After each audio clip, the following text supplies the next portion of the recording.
Let's talk about some advice on how to fill a pastry bag. There are really two ways you can do it. One is using your hand, and one is using kind of a guided assistance of something like a cup.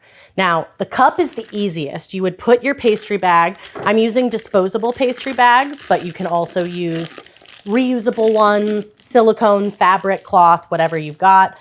And you basically press the pastry bag into the cup and then open it, allowing the open part to drape over the sides.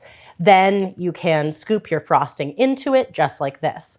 This has an added bonus of being a great stand for your pastry bag while you're working, because you can always set it back down in the cup. It'll stand up while you're working. I also like to use my hand just to hold the pastry bag instead of the cup, but this is a great way for beginners. When you get a little bit more advanced, what you want to do is basically make a C shape with your hand, and your hand is basically the same as the rim of the glass. You're going to drape the pastry bag edges over it, and then you'll use that C shape as where you hold the bag. So you can see the edges of the bag are draped over my hand on all sides and even up my wrist.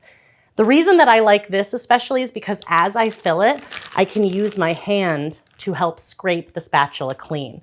This is just especially helpful because when you're adding it into the cup, you're somewhat constricted by the shape of that cup.